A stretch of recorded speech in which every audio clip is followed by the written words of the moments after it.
I'm your host, DJ Zebrah, and we're going to get right into our show and our Tastemakers Tuesday exclusive guest. He's one of the men behind GATWTV, that's Gays Around the World TV, which was launched in 2018 at the Cannes Film Festival. He has a beautiful story to share, and we're going to get to know him a little bit more. I'm proud and excited, as always, to have this one sexy man on this show, Mr. Jared Drew from Gays Around the World. Thank you so much. Thank you so much, Zebrah. It's a pleasure to be on your show and to talk about what we've been doing with independent film at film festivals. We're going to get right into it, but I want to ask you first, how's your day going? How's California treating you? It's been great. I live in Vancouver, British Columbia. You're originally from California? Yeah, I'm originally from California, and I've been living in Canada for the last 10 years. So, I love coming down to California and seeing my family and stuff like that, and just getting an opportunity to connect with, my audience and stuff like that. Well, I'm happy to have you on this show today with the Tastemakers. So, let's get started. Gays Around the World. It started, what I was doing was I had gone through a breakup. It was pretty bad, and I guess it was my divorce. I'll just say that. And my friend Chris said to me, he goes, where do you want to go? What do you want to do? I'll take you anywhere to get you away from this situation. And I said, let's go to Australia. And so he's like, sure. I've got 600,000 air miles on British Airways. We can do that.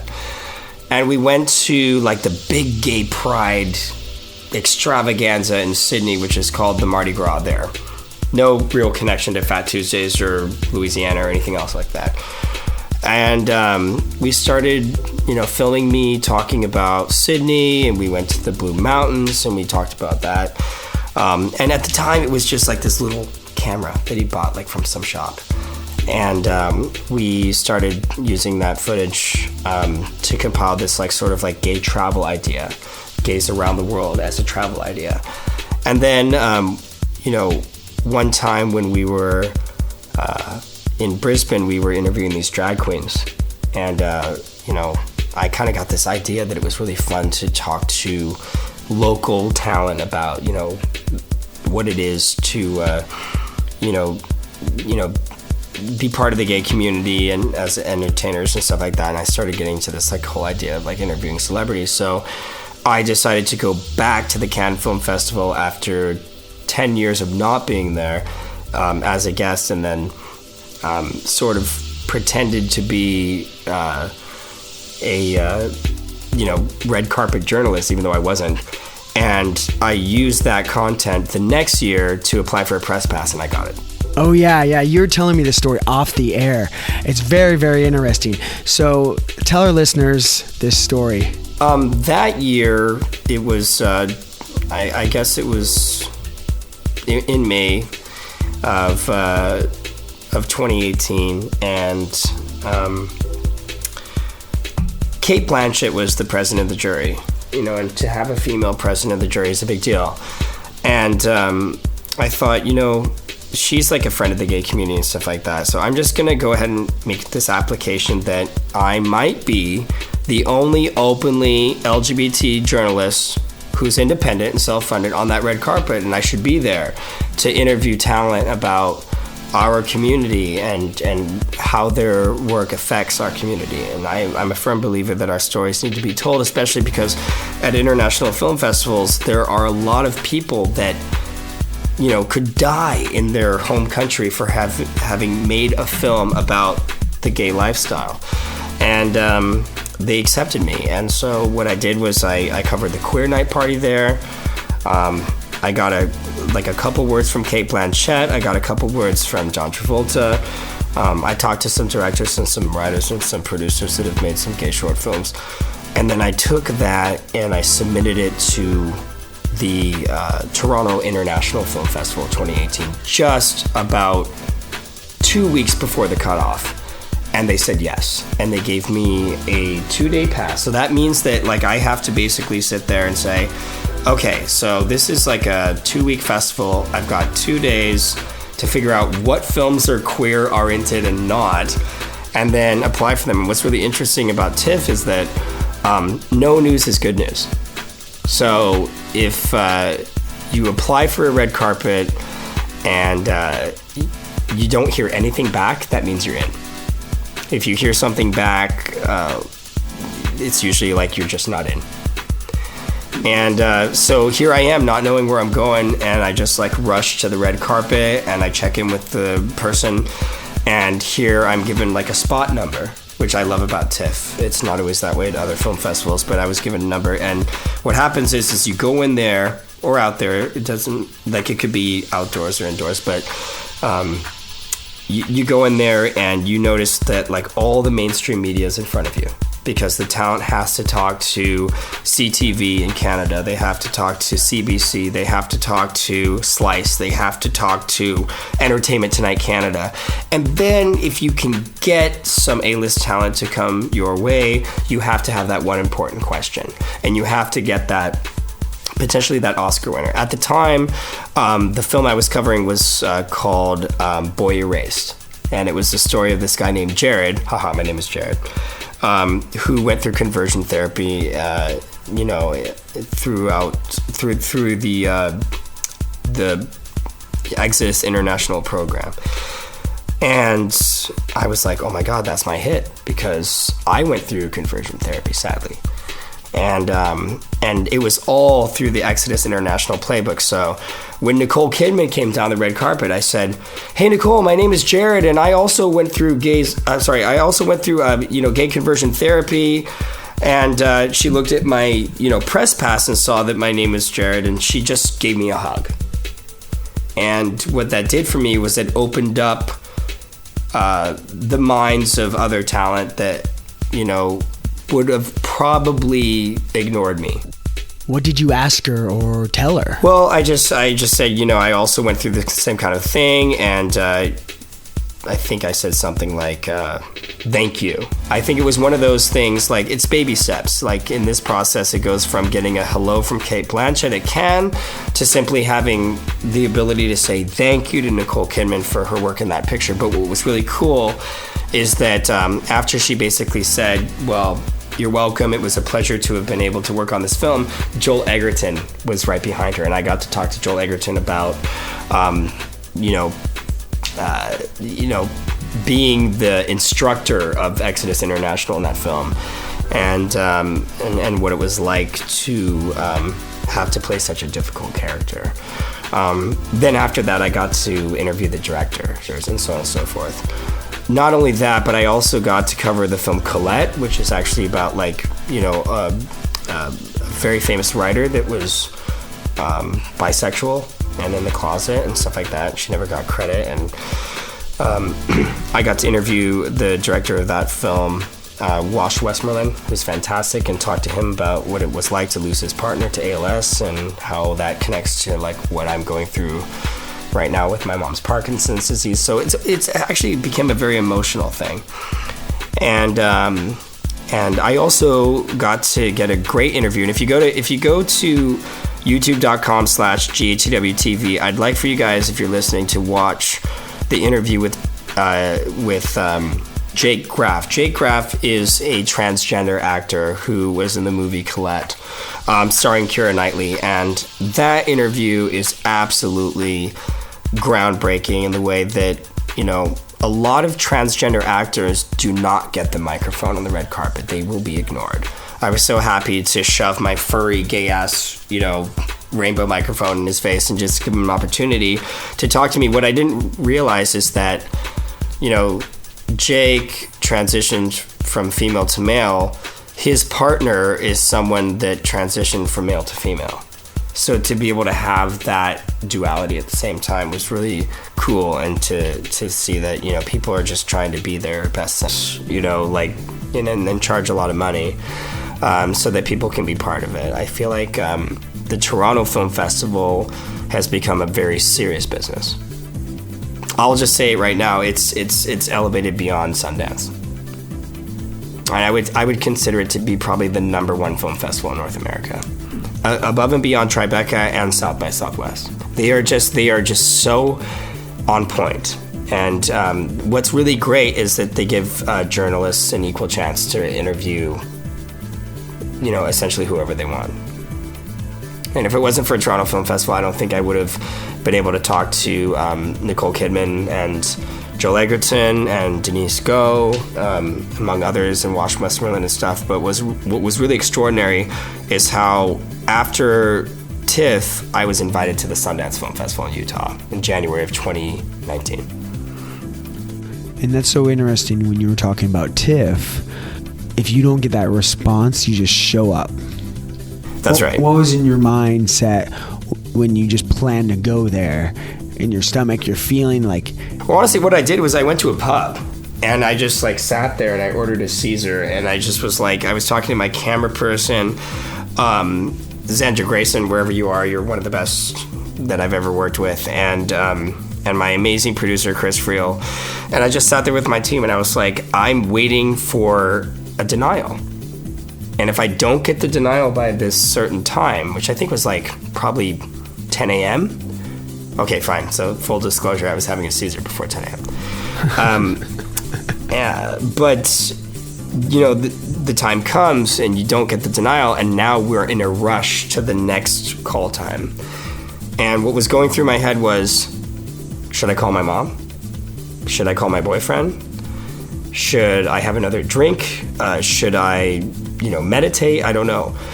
What I basically did was say, okay, let's go. And what you do is you just run down the street and you get to that carpet and you find your spot, and you're surrounded by all these other full-fledged journalists that are being paid to be there, and you're the renegade sort of independent go-getter that's just out there trying to make a name for himself. And you stand there and you wait and you wait and you wait and you look at the roster or, the list of talent, and you just think, what am I going to ask this person? What am I going to ask that person?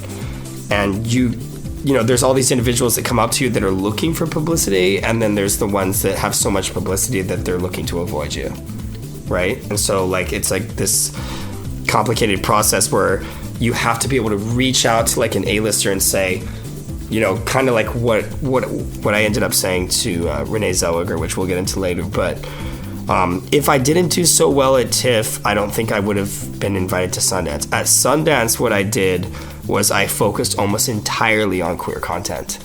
And I focused probably half my time on transgender talent. Why the switch in focus on transgender talent? It was a focus point for me because I just felt like they don't get any media. I saw them get denied at Cannes almost entirely. I saw them get denied most of the time at TIFF. And at Sundance, there was a lot of short films that were being premiered. And in many cases, actually, I was the only one there for them to talk to. And there's some really beautiful stories being told about the struggle, to transition, from male to female, from female to male. And I think that when you consider the high suicide rate that there is among transgender individuals, that film is a great way for these people to see that there are others just like them around the world that are going through the same thing. And I was trying to promote that as best as I could. And I want to say, first off, thank you, Jared, for doing this. Thank you for sharing their stories. They need to be heard. And you're doing an awesome job, so keep it up. And this is amazing to think that you did this all from ground zero by jumping over some velvet rope and doing some renegade interviews. And it's very inspiring what you're doing, because people out there, because someone may be listening and saying, maybe I could do this. What if I did this? Yeah, nowadays, incredibly, because, back in the old days, if you had the talent to be an interviewer, you would audition for a management company or an agency, and they would represent you to commercial opportunities, right? But this is non-commercial. This is real. In this day and age right now, kids are paying more attention to TikTok and Instagram than they are to even YouTube. And beyond that, even what's in theaters and what's on television. So, to think that there are kids out there around the world that are thinking maybe I don't want to be in this body. for them to have a chance to maybe see, a short film about somebody going through the same process might actually save their life. And if we can save lives through film and short film, if we can save lives through interviewing these people, giving them a chance to tell their stories to us on the red carpet, and at the premiere of their big movie at a big film festival, I think is fantastic. What do you think about these actors that are not out, that are keeping quiet and not being public with their so-called sexual orientation? I have a lot to say about that, actually. And the thing is that, there's always been this idea that, being out would cause a problem for your career. I feel like those days are over, and I'm happy to say I think that I've been part of that process. There's a great friend of mine. His name is Craig Edwards, and he's the director of Deadline magazine. And Deadline is one of those trades that you have to read if you're in the entertainment business. That's one of the things that you have to look at as much as you have to look at Variety and Vanity Fair and everything else. And what he did was he used to be the creative director of Out magazine. So his job was to go out there and get people like Ellen DeGeneres to come out, but to come out exclusively with Out magazine and others. And he's actually, I'd like to say that I'm a protege of his, I hope, but he's definitely a mentor of mine. He's my Obi-Wan Kenobi, and every film festival that I go to, he's always there to sort of support me in what I'm doing. But back to this idea that being openly gay is detrimental to your career has caused a lot of damage, unfortunately. And I think that the young people, the people that are in their early 20s right now, that are starting to pay attention to independent film and short film, stuff like that, are not concerned about your sexuality as much as they are about your performance. And I'm out there to interview great performances. Yeah, and that's the younger generation now. So you're still... There's a residual effect, when I was at the Toronto Film... So I got after Sundance, I got invited back to the Toronto Film Festival. There is nothing better than being invited back. Being invited back is vindication. It's proof in the pudding. It's just, hey, you did a great job. We want you back. I went back to the Toronto Film Festival this September. Again, I got 2 days to figure out, what I wanted to do. And I had the pleasure of covering the film Judy, which stars Renee Zellweger and Finn Wittrock. And I wanted to talk about, how big of influence Judy Garland was on the gay community in her day in the 60s, in the late 50s and the early 60s, even into the early 70s. And I think that it's such a great opportunity to call back these actors to the reality of the implications that they have on our community. Are they doing this just for an Oscar? Are they doing this just for money? Or are they truly invested in telling our stories on our behalf? Truly, Judy Garland was a heterosexual woman, but you bring up a great point. Are these actors investing their time to spread knowledge about these characters that are part of gay history, or are they doing it for money? Well, look, there's this rule of thumb that, about 10% of global society falls somewhere within the LGBTQ. Lesbian, gay, bisexual, transgender, queer, or questioning, whatever. So that moment where, I don't know, people just, I feel like anyone that's thinking about something should be included, even if they don't actually physically do it.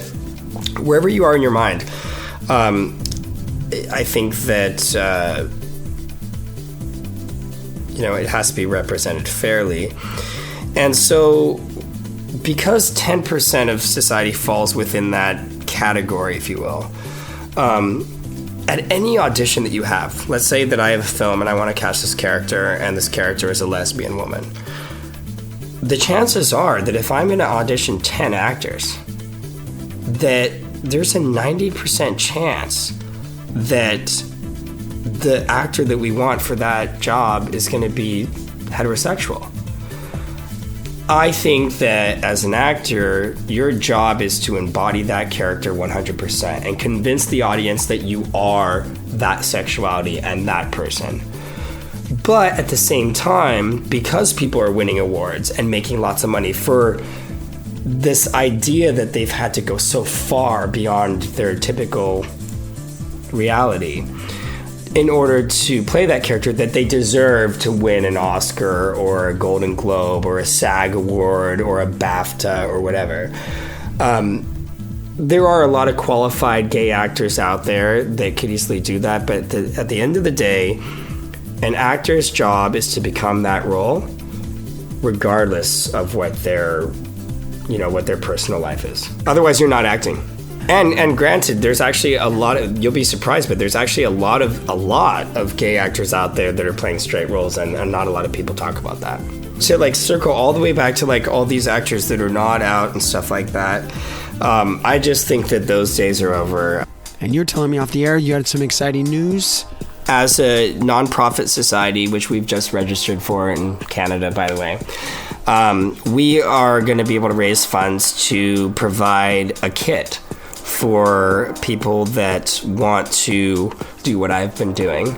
It includes a furry microphone, so this noise cancellation aspect of it, and then the flag is a rainbow and it says GATWTV, and they get a little DSLR camera and included with the package, and basically just links and instructions to what we've already been doing to give these individuals an opportunity to talk about queer content, especially hopefully in places where it really needs to be heard, in places like Chechnya, in places like Africa, in places in some places in South America where gay people are still being beaten up and in some cases killed.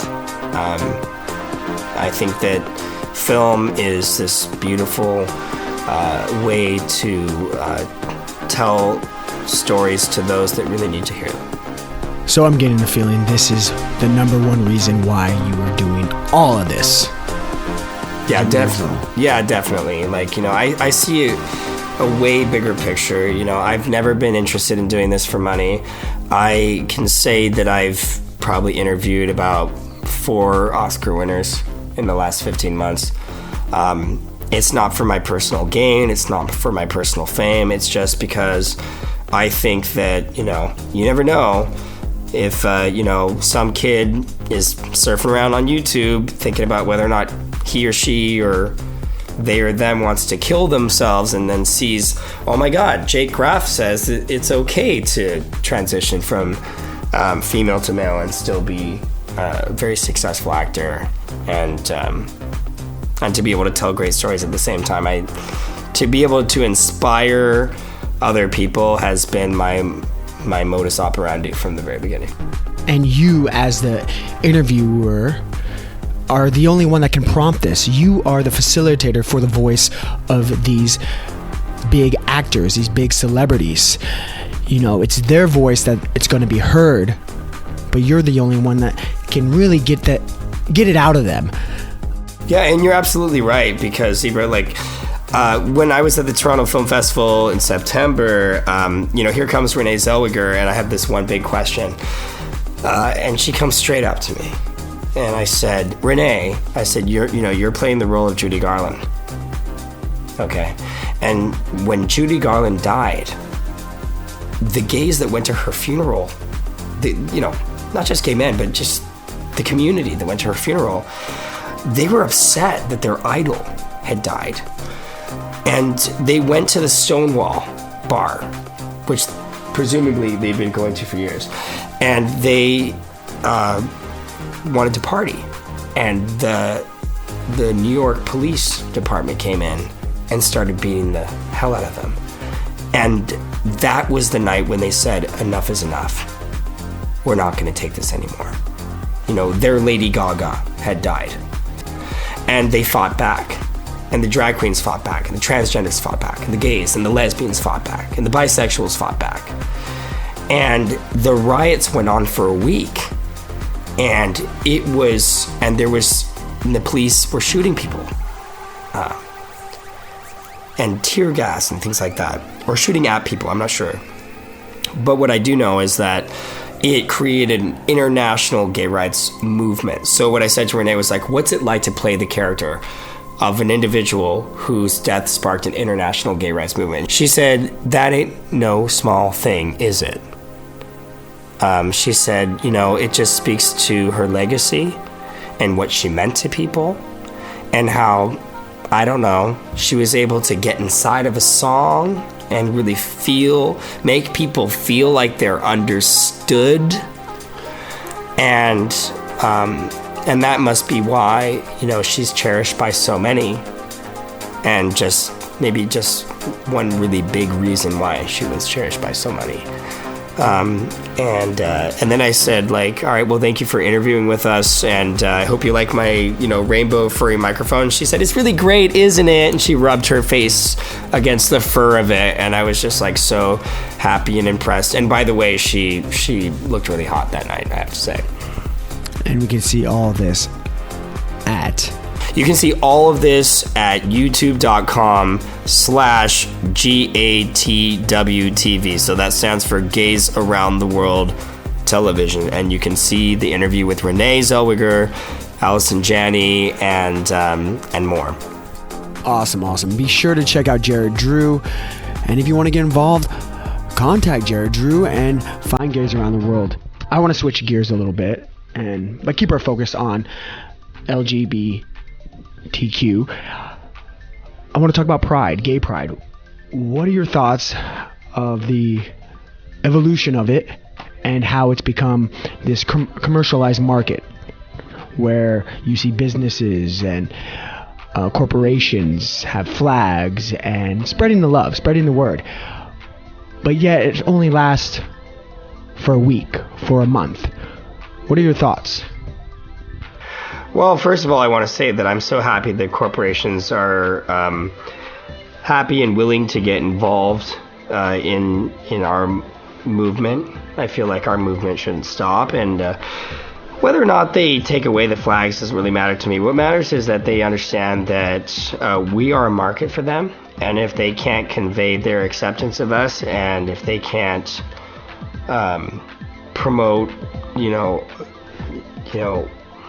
our desire to be treated fairly around the world, then they're going to be out of business. I think it's a good thing, but I also think that it's something that should continue throughout the year and not just during Gay Pride.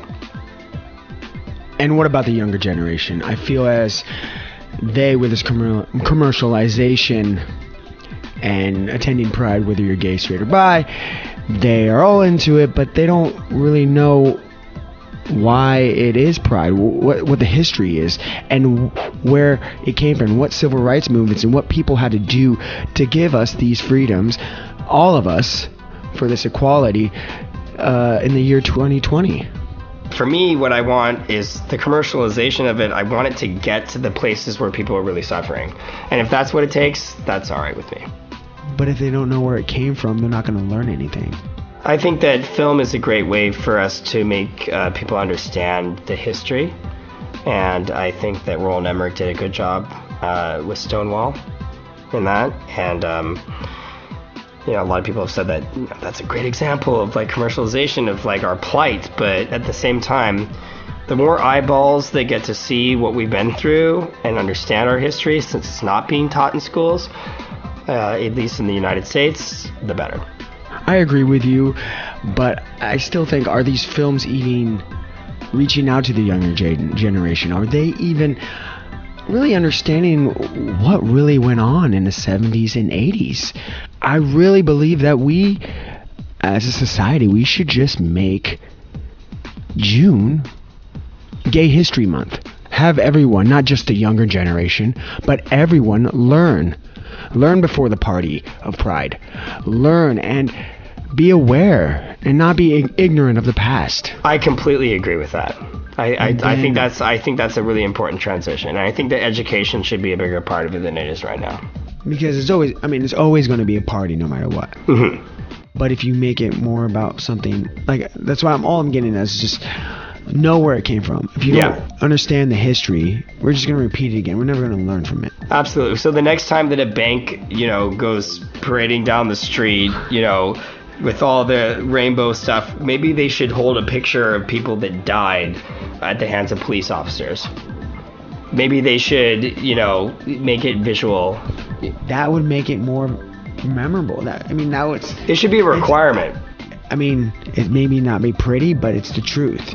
Yeah. And then maybe people are like, wow, it actually will hit them. And versus these hearts and rainbows and unicorns and thongs and yeah, exactly.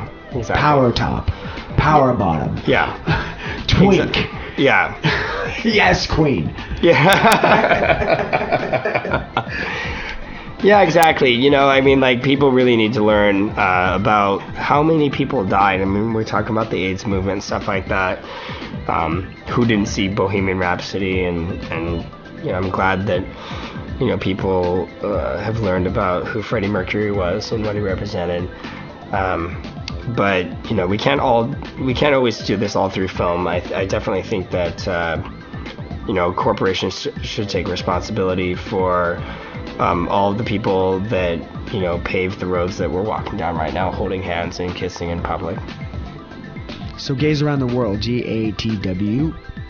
Gays Around the World, because we're all around the world, and we're looking to give people the opportunity to talk about their personal experiences, and if they can make a movie about it, and if it's successful, and if they make money doing that, and it supports them and their families, then I'm all for that. Did you think of this name? I did, yes. It was my idea. It just came up. We should call this Gays Around the World. Well, we had to, Chris and I were we had to... Not hot boys. Yeah. Because you're an attractive guy right now.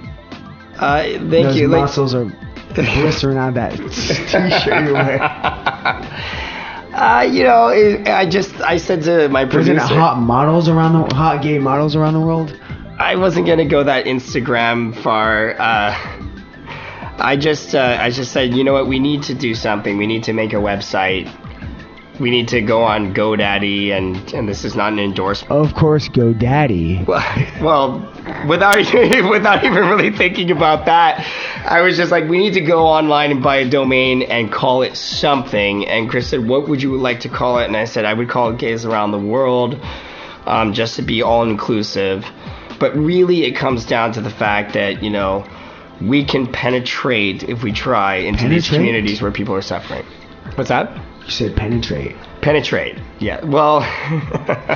Capital P. That's right. Capital P, without being capitalist. Exactly. And Gays Around the World, so what's next? All right, well, what's next for Gays Around the World is that we're going to be looking at film festivals throughout the rest of the year. We have some fundraisers in mind that will help us get there. What we like to do is try to pay for our Airbnb, our camera people, our editors, our website developers, and they deserve to be paid. What we want to do is we want to try to get our content out in real time, and that involves having an actual staff where, every time you cut an interview, you go back and you try to get that on social media, you try to get that on the YouTube channel. But that takes time, and that takes money, and that takes people. Are you guys on Pornhub yet? We are, no. We are not on Pornhub yet. It's not, it's funny that you say that, because, there is, this sexuality going on within... the world of Instagram and I don't know, maybe even Twitter, but there's a certain amount of sexuality to it. I don't have a problem with that, but And yeah, there is some graphic content in queer film, so look forward to that. If you want to go to a film festival, I mean, you can look forward to seeing some pretty shocking stuff, maybe. Yummy. Well, if you post on Pornhub, then it just gives you another outlet to promote, and I'm sure someone's going to see it. There was a time where my Grindr profile had a link to Gays Around the World. You know, because not that I use it all the time, but mostly because I don't. I figure if it's going to be out there, you know, we're looking. I would love for people to tell their friends and their family about what we're doing at Gays Around the World. We certainly are the only people out there that I know of that are doing it consistently. You know, and I think that if you ask Melissa DeMarco, who has a show called Out There, she'll tell you that I'm probably one of her proteges. She's you know, been featured many times on Bravo and Logo and also Canadian networks as well. We really just want to like make sure that the community feels like they're represented in independent film. And moving forward into the future, how do you think we are going to evolve as a society and a community with the LGBTQ? I think people are starting to notice that, you know, our community represents a lot of creativity. We're your filmmakers, we're your writers, we're your authors, maybe your florist. Hairstylist. You're a hairstylist. You know, the community wants to be included and respected, no matter who you are or where you come from, and that it's okay, and that things get better no matter how hard they get. Awesome. Well, Jared Drew, do you have any inspiring words you want to say before we let you go today?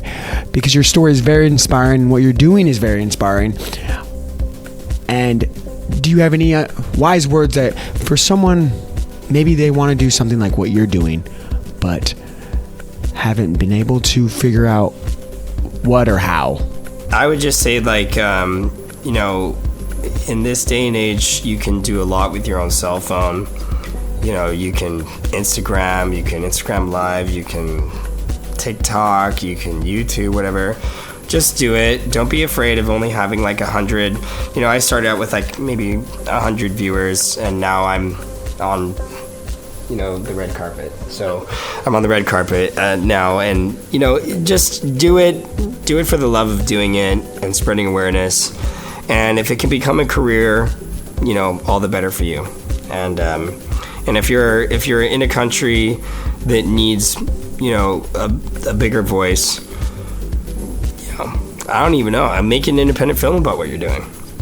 I would love to make a film about what I've been doing actually over the last couple years. Just make movies, tell stories, share your life. Don't be afraid. Do it for the right reasons. Don't do it to be famous. Don't do it to make money. Just do it because you never know if there's somebody out there that really needs to hear what you have to say. So when you make the movie, just add this scene, and I'll play my role. Yeah, please do. Zebrah, we have to have you. Deal? Yeah, deal. Absolutely. Thank you. Yeah. Okay, and Jared Drew, tell our listeners one more time how we can find you and Gays Around the World. All right, so here's what you can do. You can go on Instagram and you can search for I Am Jared Drew. That's IAMJARED. That's I Am Jared Drew. You can also search for at GATWTV on Instagram, and our YouTube channel is youtube.com/GATWTV, which is Gays Around the World Television. Awesome. And your Grindr account? My Grindr account is probably going to be deleted soon, and I don't have any way to show you how to find that, but all I can say about that is if you find what you've been looking for a long time, you know, you can delete that. But at the end of the day, I think that queer people should always use whatever technology is out there to find each other, but also don't be afraid to tell your story. Don't be afraid to come out to your parents. They will get over it. Don't be afraid to be who you are, and just have fun. Amen, sister. Thank you, sister. Thank you, Zebrah. Thank you for having me on your show. You got it. Thank you so much once again, Jared Drew, for coming on the show and giving us a little insight of what Gays Around the World is doing. And again, if you want to find or get in contact with Jared Drew, just go to his website, gaysaroundtheworld.com.